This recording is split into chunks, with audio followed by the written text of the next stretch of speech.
Hello' student, আজি এইটো ভিডিঅ'ত তোমালোকৰ এচিড ক্ষাৰক আৰু লৱণ বিষয়টো আলোচনা কৰিম আৰু এইটো তোমালোকৰ ক্লাছ 10ৰ অধ্যায় 2 হয় আৰু এইটো ভিডিঅ' তোমালোকে শেষলৈকে চাবা, তেতিয়াহে তোমালোকে ভালদৰে বুজি পাবা।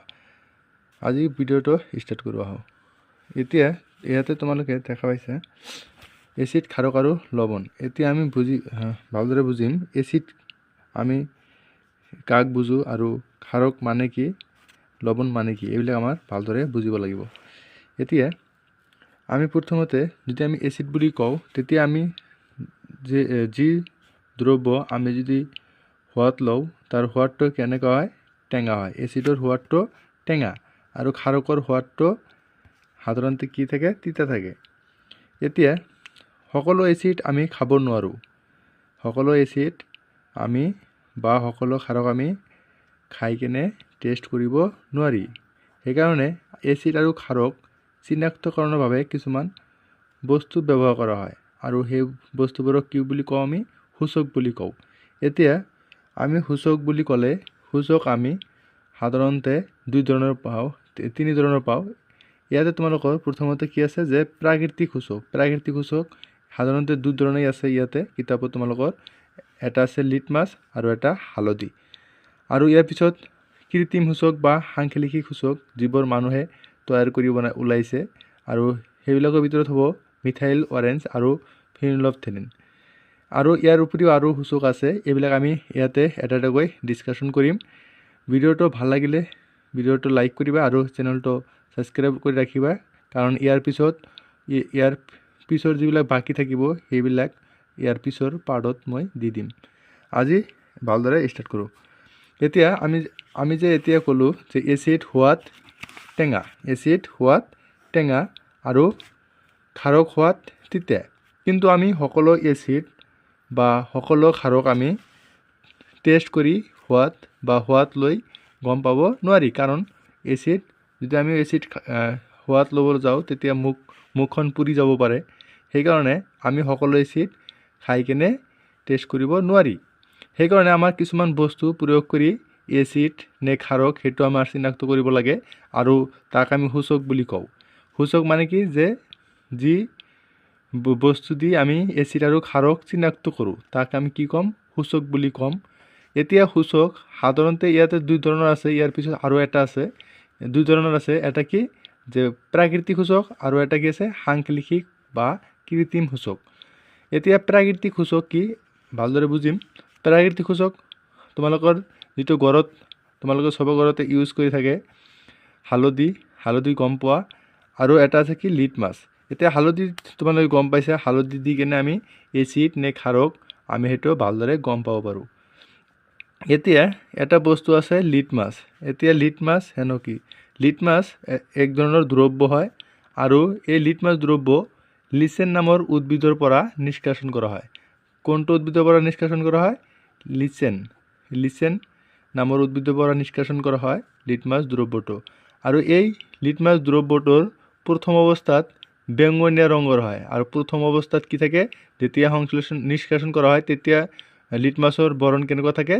বেঙুনীয়া, বা সাধাৰণতে কেনেধৰণৰ বৰণ থাকে? বেঙুনীয়া থাকে। এতিয়া এই লিটমাছ দি আমি কেনেকৈ গম পাম এচিড নে ক্ষাৰক? এতিয়া তোমালোকে যেতিয়া হালধিত অলপ চূণ দিবা, বা পাণ খোৱা যিটো চূণ আছে, চূণ দিলে হালধি দেখিবা ৰঙা হৈ গৈছে, আৰু ইয়াৰ উপস্থিতি কি বুজায়? যে তাতে ক্ষাৰক আছে। তেনেকৈ আমি লিটমাছ দি কেনেকৈ চেক কৰিম বা কেনেকৈ গম পাম যে এচিড নে ক্ষাৰক? যেতিয়া আমি নীলা লিটমাছ, এতিয়া এই লিটমাছক দুই ধৰণৰ ব্যৱহাৰ কৰি আমি এটা নীলা আৰু এটা ৰঙা দুই ধৰণৰ বাবে ব্যৱহাৰ কৰোঁ। যেতিয়া আমি নীলা লিটমাছত কি এচিড দিম, তেতিয়া কি হ'ব? এই নীলা লিটমাছক তোমালোকৰ ৰঙা কৰি দিয়ে। এচিডে কি কৰি দিয়ে? নীলা লিটমাছক ৰঙা কৰি দিয়ে। আৰু ক্ষাৰকে কি কৰে? যে ক্ষাৰকে ৰঙা লিটমাছক কি কৰে? নীলা কৰি দিয়ে। ৰঙা লিটমাছক নীলা কৰি দিয়ে। এইটো এচিডৰ ধৰ্ম। এচিড সোৱাদ টেঙা, এচিডে নীলা লিটমাছক ৰঙা কৰে। ক্ষাৰকৰ ধৰ্ম, ক্ষাৰক সোৱাদ তিতা, ৰঙা লিটমাছক নীলা কৰে। এইখিনি আছিলে এচিড আৰু ক্ষাৰক। ইয়াৰ উপৰি আৰু আছে, আৰু আমি পঢ়িম এচিডৰ সাৰ্বজনীন গুণ কি, এইবিলাক আমি পঢ়িম, pH, এইবিলাক আমি ভালদৰে বুজিম। এতিয়া তোমালোকৰ তাৰপিছত কি কৰিলোঁ যে এচিড আৰু ক্ষাৰক চিনাক্ত আমি সকলো সময়তে হোৱাত লৈ কৰাটো অসম্ভৱ, কাৰণ আমাৰ ক্ষতি হ'ব পাৰে। সেইকাৰণে আমি কিছুমান বস্তু বা কিছুমান পদাৰ্থ ব্যৱহাৰ কৰি আমি কোনটো দ্ৰব্য এচিড বা ক্ষাৰক সেইটো আমি চিনাক্ত কৰোঁ। আৰু যি পদাৰ্থৰ যোগেদি এচিড নে ক্ষাৰক তাক চিনাক্ত কৰিব পৰা যায় তাক আমি কি বুলি কওঁ, সূচক বুলি কওঁ। এতিয়া সূচক দুই ধৰণৰ হয়, এটা প্ৰাকৃতিক সূচক আৰু এটা সাংখ্যিক সূচক। প্ৰাকৃতিক সূচকৰ উদাহৰণ হ'ল হালধি, লিটমাছ, আৰু সাংখ্যিক সূচকৰ উদাহৰণ বা কৃত্ৰিম সূচকৰ উদাহৰণ কি হ'ল যে মিথাইল অৰেঞ্জ আৰু ফিনলফথেলিন। এতিয়া এই লিটমাছ লিচেন নামৰ উদ্ভিদৰ পৰা নিষ্কাশন কৰা হয়, আৰু যেতিয়া নিষ্কাশন কৰা হয় সেই সময়ত লিটমাছ দ্ৰব্যৰ বৰণ কেনেকুৱা থাকে, বেঙুনীয়া থাকে। আৰু তোমালোকৰ ইয়াৰ উপৰিও প্ৰাকৃতিক সূচক আৰু সাংখ্যিক সূচকৰ উপৰিও আৰু এটা সূচক আছে, নাম হ'ল জ্ঞানীকেন্দ্ৰিক সূচক। এতিয়া কিছুমান পদাৰ্থ আছে, তোমালোকে কিছুমান পদাৰ্থ পাবা, কিছুমান কি আছে, পদাৰ্থ আছে, কিছুমান পদাৰ্থ আছে, ধৰি লোৱা এটা পদাৰ্থ আছে, ইয়াতে এচিড দিলে যিটো গোন্ধ ওলায় সেই গোন্ধটো বেলেগ ওলায়, গোন্ধটো ধৰা এটা গোন্ধ ওলাল। আৰু যেতিয়া আমি তাতে ক্ষাৰক দিওঁ তেতিয়া এটা কি যে বেলেগ গোন্ধ ওলায়। এচিড দিলে বেলেগ গোন্ধ ওলায় আৰু ক্ষাৰক দিলে বেলেগ এটা গোন্ধ ওলায়। এতিয়া পদাৰ্থটোত যদি আমি এচিড দিওঁ এটা গোন্ধ পাওঁ, আৰু যেতিয়া ক্ষাৰক দিওঁ তেতিয়া আৰু এটা বেলেগ ধৰণৰ গোন্ধ পাওঁ। সেইকাৰণে আমি এইটো বস্তুৰ যোগেদি আমি গম পাব পাৰোঁ যে কোনটো এচিড নে ক্ষাৰক, সেইটো আমি গোন্ধৰ যোগেদি গম পাওঁ। সেইকাৰণে কিছুমান পদাৰ্থ আছে যিবোৰে কি কৰে যে আম্লিক আৰু ক্ষাৰকীয় মাধ্যমত গোন্ধৰ পৰিৱৰ্তন ঘটায়, মানে গোন্ধটো বেলেগ বেলেগ হয়, আম্লিকত বেলেগ গোন্ধ হয় আৰু ক্ষাৰকত বেলেগ গোন্ধ হয়। আৰু তেনে পদাৰ্থক আমি জ্ঞানীকেন্দ্ৰিক সূচক বুলি কওঁ। আৰু জ্ঞানীকেন্দ্ৰিক সূচকৰ উদাহৰণ কি হ'ব যে পিঁয়াজ, ঘৰত যে ব্যৱহাৰ কৰা পিঁয়াজত এচিড দিবা, পিঁয়াজৰ চেণ্টটো বেলেগ হৈ যাব। যেতিয়া পিঁয়াজত ক্ষাৰক দিবা, তেতিয়া পিঁয়াজৰ চেণ্টটো কি হ'ব, বেলেগ হৈ যাব। আৰু ইয়াৰ পিছত আছে ভেনিলাত তোমালোকে এচিড দিলে বেলেগ গোন্ধ পাবা আৰু ক্ষাৰক দিলে বেলেগ এটা গোন্ধ পাবা। ইয়াৰ যোগেদি আমি গম পাম যে এইটো এচিড নে ক্ষাৰক। সেইকাৰণে জ্ঞানীকেন্দ্ৰিক সূচক পিঁয়াজ, ভেনিলা, আৰু এটা আছে লং, এই তিনিটা জ্ঞানীকেন্দ্ৰিক সূচক আছে। এতিয়া আমি জ্ঞানীকেন্দ্ৰিক সূচক কি ভালদৰে বুজি লওঁ। কিছুমান পদাৰ্থ আছে যিবোৰ আম্লিক আৰু ক্ষাৰকীয় মাধ্যমত গোন্ধৰ পৰিৱৰ্তন ঘটে, এইবোৰক জ্ঞানীকেন্দ্ৰিক সূচক বোলে, যেনে ভেনিলা, পিঁয়াজ, লং। তোমালোকৰ MCQ আহিব, ক'ব তলৰ কোনটো এটা জ্ঞানীকেন্দ্ৰিক সূচক।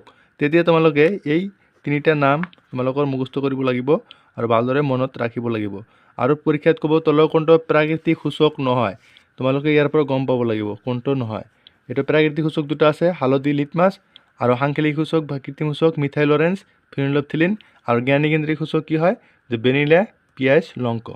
এতিয়া তোমালোকৰ ইয়াৰ পিছৰ যিটো টপিক আছে, এচিড আৰু ক্ষাৰকে ধাতুৰ সৈতে কিদৰে বিক্ৰিয়া কৰে, এইটো পঢ়াম। আগত মেইন বুকখিনি আমি দেখি লওঁ, আৰু তাৰপিছত বহুতকেইটা টপিক আছে।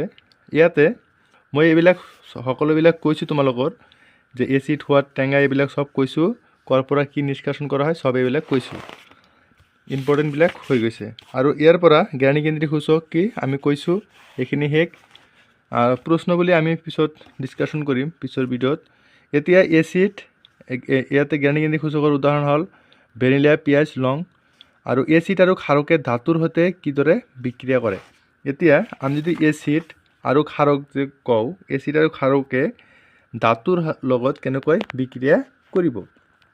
এতিয়া যদি আমি এচিডৰ লগত যদি ধাতুৱে বিক্ৰিয়া কৰে, এচিডৰ লগত ধাতুৱে বিক্ৰিয়া কৰিলে, যেতিয়া এচিডৰ লগত এচিড প্লাছ ধাতু বিক্ৰিয়া কৰিব, তেতিয়া তোমালোকৰ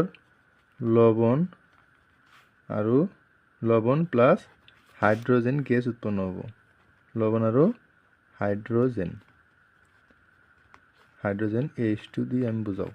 তেতিয়া কি উৎপন্ন হয়, লৱণ আৰু হাইড্ৰোজেন গ্যাস উৎপন্ন হয় যেতিয়া এসিডে যিকোনো এসিডে ধাতুৰ লগত বিক্ৰিয়া কৰিব তেতিয়া কি হ'ব লবণ আৰু হাইড্রোজেন গ্যাস উৎপন্ন হ'ব ইয়াতে কোনটো গ্যাস উৎপন্ন হয় হাইড্রোজেন গ্যাস যেতিয়া এসিডে ধাতুৰ লগত বিক্ৰিয়া কৰিব তেতিয়া লবণ আৰু হাইড্ৰোজেন গ্যাস উৎপন্ন হ'ব একেদৰে যেতিয়া ক্ষাৰকে ধাতুৰ লগত বিক্ৰিয়া কৰিব যিকোনো ক্ষাৰকে ধাতুৰ লগত বিক্ৰিয়া কৰিব তেতিয়া কি হ'ব লবণ হ'ব প্লাস হাইড্রোজেন গ্যাস উৎপন্ন হ'ব আমি শর্টকাট লিখি আছো ইয়াতে হাইড্রোজেন গ্যাস উৎপন্ন হ'ব ওকে ইয়াতে আমি গম পালো আৰু যেতিয়া এসিড আৰু ধাতুৱে বিক্ৰিয়া কৰে তেতিয়া হাইড্ৰোজেন গ্যাস উৎপন্ন হয় আৰু এই হাইড্ৰোজেন গ্যাসৰ কাৰণেই আমাৰ কি হয় মমবাতি ইয়াতে যদি এটা দিও ইয়াতে বুৰবুৰি ওলাব আৰু বুৰবুৰি ওচৰত যদি আমি মমবাতি দিও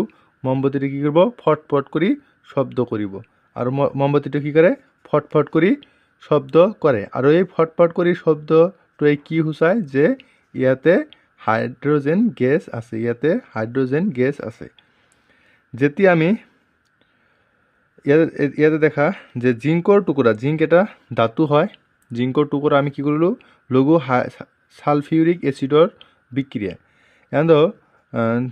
ইয়াতে দেখা পাবা জিংক যেতিয়া আমি সালফিউৰিক এসিডৰ লগত বিক্ৰিয়া কৰিম সালফিউৰিক এবিধ এসিড হয় আৰু জিংক ধাতু হয় যেতিয়া এসিড আৰু ধাতুৱে বিক্ৰিয়া কৰিব তেতিয়া কি ইয়াতে বুৰবুৰিৰ সৃষ্টি হয় আৰু এই বুৰবুৰিৰ ওচৰত যদি আমি মমবাতি এটা ৰাখো মমবাতি জ্বলোৱা মমবাতি এবিধ যদি ৰাখো তাতে কি হয় যে বুৰবুৰিৰ কাৰণে কি হয় তাতে ফটফট কৰি জ্বলি থাকে মমবাতিটো ফটফট শব্দ কৰি জ্বলে আৰু এই ফটফট শব্দ কৰি জ্বলাটোৱেই কি সূচায় যে ইয়াত হাইড্ৰোজেন গ্যাস আছে কি গ্যাস আছে হাইড্ৰোজেন গ্যাস এইখিনি ভালদৰে বুজি ল'বা নবুজিলে আকৌ উভতি আহি দেখি যাবা ইয়াৰ পিছত আমি ক'লো ইয়াতে যেতিয়া এসিডে ধাতুৰ লগত বিক্ৰিয়া কৰিব তেতিয়া লবণ আৰু হাইড্রোজেন গ্যাস উৎপন্ন হ'ব ইয়াতে আমি একটা এক্সাম্পল লওঁ যে সালফিউরিক এসিড জিংকৰ লগত বিক্ৰিয়া কৰিল তেতিয়া জিংক সালফেট আৰু হাইড্ৰোজেন গ্যাস উৎপন্ন হ'ল আৰু এই জিংক সালফেট এটা লবণ হয় আৰু হাইড্ৰোজেন এবিধ গ্যাস হয়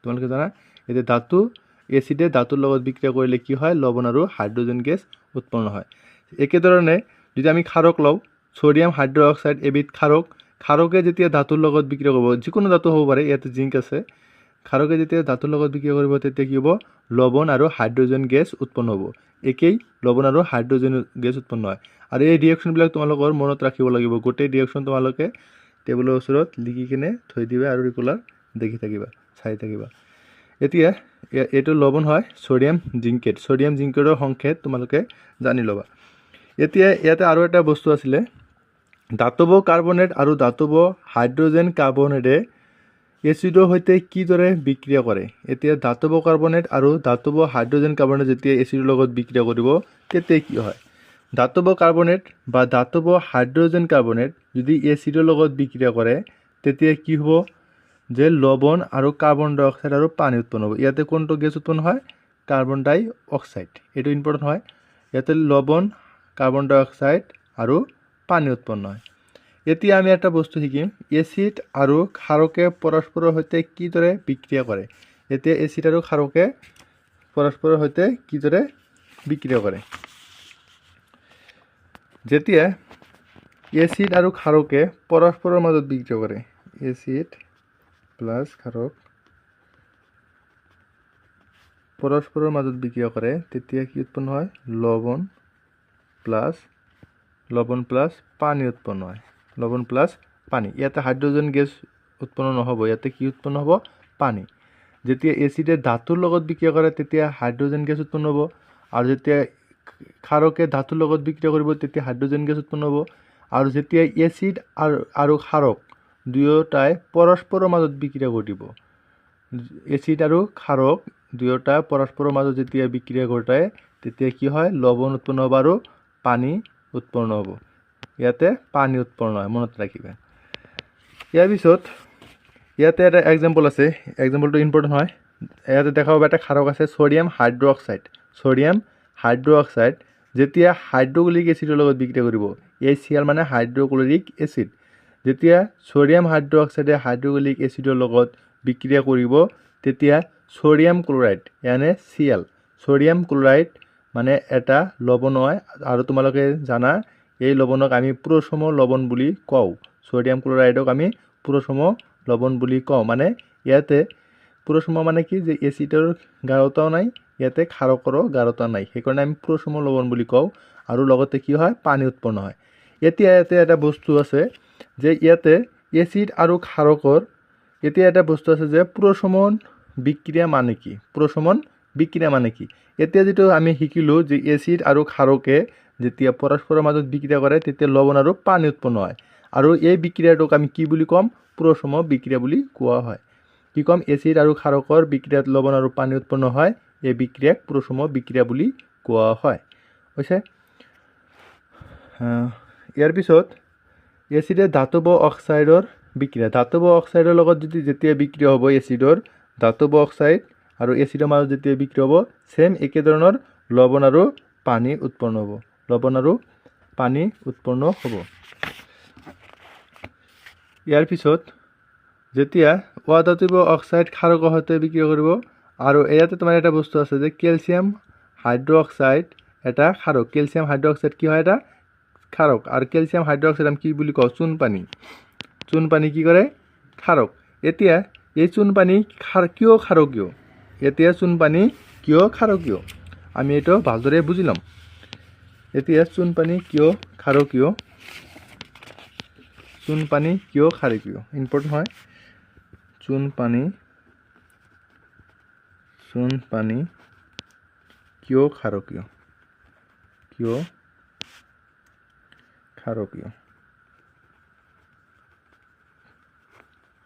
চুন পানী কিয় ক্ষাৰকীয় এটা আমি বুজিম চুন পানীৰ সংকেত কি হয় যে ক্যালসিয়াম অক্সাইড আমি কি কওঁ সেইটো ক্যালসিয়াম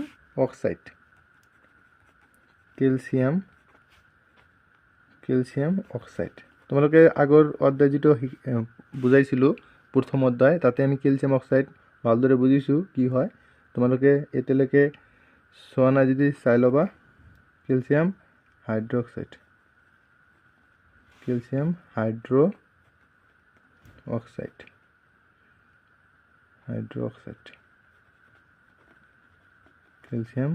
হাইড্ৰ অক্সাইড মানে ক্যালসিয়াম হাইড্ৰক্সাইড আমি কি বুলি কওঁ এইটো গমে পোৱা নাযায় হাইড্ৰ অক্সাইড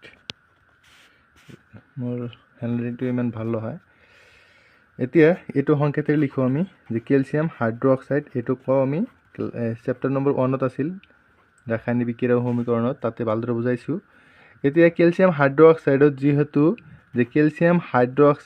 যেহেতু হাইড্ৰ অক্সাইড আয়ন মুক্ত কৰে বা উৎপন্ন কৰে হাইড্ৰ অক্সাইড আয়ন মানে কি যে আমি ইয়াৰ পিছত শিকিম যে ক্ষাৰকৰ এটা সাৰ্বজনীন গুণ কি হয় যে ক্ষাৰকে হাইড্ৰ অক্সাইড আয়ন উৎপন্ন কৰে সেইকাৰণে যেহেতু এটো ক্যালসিয়াম হাইড্ৰ অক্সাইড আয়ন উৎপন্ন কৰিছে সেইকাৰণে ক্যালসিয়াম হাইড্ৰ অক্সাইড বা চুন পানী সাধাৰণতে কি থাকে ক্ষাৰকীয় থাকে তোমালোকে কি লিখিবা যে চুন পানী বা ক্যালসিয়াম হাইড্ৰ অক্সাইড আয়ন মুক্ত কৰে বা উৎপন্ন কৰে সেইকাৰণে ক্যালসিয়াম হাইড্ৰ অক্সাইড এবিধ ক্ষাৰকীয় বা চুন পানী ক্ষাৰকীয় বুজি পাইছা এতিয়া আমি ইয়াতে এটা বস্তু আছে যে সকলো এচিড আৰু ক্ষাৰকৰ সাৰ্বজনীন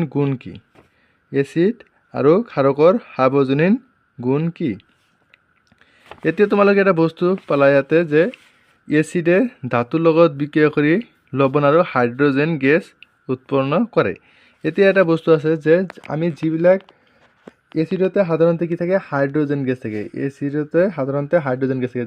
ইয়াতে আমি এক্সাম্পল লওঁ হাইড্ৰক্লোৰিক এচিড সালফিউৰিক এচিড ইয়াতে দেখা পাবা হাইড্ৰজেন আয়ন বা হাইড্ৰজেন ইয়াতে কমন থাকে এচিডত সাধাৰণতে হাইড্ৰজেন আমি দেখা পাওঁ আৰু সেই এচিডে কি কৰে হাইড্ৰজেন আয়ন মুক্ত কৰে বা উৎপন্ন কৰে এচিডে কি কৰে হাইড্ৰজেন আয়ন উৎপন্ন কৰে আৰু ইয়াৰ বাবে কি কৰে যে এচিডে আম্লিক ধৰ্ম দেখুৱায় যিবোৰ দ্ৰব্যত হাইড্ৰজেন আয়ন উৎপন্ন কৰে তা সেইবোৰ দ্ৰব্যই কি কৰে আম্লিক ধৰ্ম দেখুৱায় বা এচিডিক ধৰ্ম প্ৰদৰ্শন কৰে এতিয়া আমি এচিডে কি কৰে, এচিডৰ সাৰ্বজনীন গুণ কি যে এচিডে হাইড্ৰজেন আয়ন উৎপন্ন কৰে। এতিয়া আমি যেতিয়া ক্ষাৰকৰ কথা ক'ম, এটা এক্সাম্পল লওঁ ছ'ডিয়াম হাইড্ৰক্সাইড। ছ'ডিয়াম হাইড্ৰক্সাইড যদি লওঁ, ছ'ডিয়াম হাইড্ৰক্সাইড, কেলছিয়াম হাইড্ৰক্সাইড, ইয়াতে আমি এটা বস্তু কমন পাম যে ক্ষাৰকে হাইড্ৰক্সাইড আয়ন মুক্ত কৰে। ক্ষাৰকে হাইড্ৰক্সাইড OH নেগেটিভ আৰু ইয়াতে দেখা পাবা হাইড্ৰক্সাইড আয়ন আছে, ইয়াতে হাইড্ৰক্সাইড আয়ন আছে। ক্ষাৰকৰ সাৰ্বজনীন গুণ কি যে ক্ষাৰকে হাইড্ৰক্সাইড আয়ন উৎপন্ন কৰে আৰু এচিডে কি কৰে যে হাইড্ৰজেন আয়ন উৎপন্ন কৰে।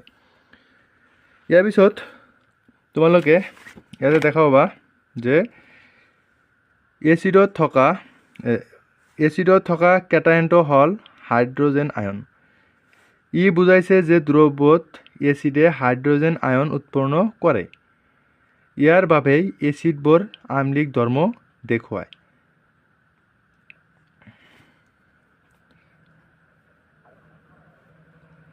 এতিয়া তোমালোকৰ জলীয় দ্ৰৱত এচিড আৰু ক্ষাৰকৰ কি পৰিৱৰ্তন হয় এইখিনি আমি পাৰ্ট 2ত দি দিম, কাৰণ ইমানখিনি দিলে ভিডিঅ'টো ডাঙৰ হৈ যায় আৰু চেনেলটো নতুন হয়, সেইকাৰণে বহুত ডাঙৰ হৈ যায়। ইয়াৰ পিছত পাৰ্ট 2 দি দিম। পাৰ্ট 2 তোমালোকে তাৰ পিছৰখিনি ভালদৰে বুজিব পাৰিবা আৰু পিছৰখিনি ইণ্টাৰেষ্টেড হয় আৰু তোমালোকে ভালদৰে বুজিব। সেইকাৰণে চেনেলটো ছাবস্ক্ৰাইব কৰি ৰাখিবা নতুন হৈ থাকিলে, আৰু ভিডিঅ'টো ভাল লাগিলে লাইক কৰিবা। যেতিয়া ছাবস্ক্ৰাইব কৰিবা তেতিয়া তোমালোকৰ ওচৰত ৰেগুলাৰ ভিডিঅ' তোমালোকে পাই যাবা, আৰু এইটো ফ্ৰী হয়, তোমালোকৰ টকা নালাগে। ছাবস্ক্ৰাইব কৰিলে মোৰো ভাল লাগে, সেইকাৰণে আৰু ভিডিঅ' বনাবলৈ মোৰ উৎসাহ হয়, সেইকাৰণে তোমালোকে ছাবস্ক্ৰাইব কৰিবা। আজিৰ কাৰণে এইখিনি আছিলে। পিছৰ ভিডিঅ'ত আমি এইবিলাক ভালদৰে বুজি ল'ম। পিছৰখিনি ইণ্টাৰেষ্টেড হয় আৰু পিছৰখিনি ইম্পৰ্টেণ্ট হয়, এইখিনি পিছত বুজিম।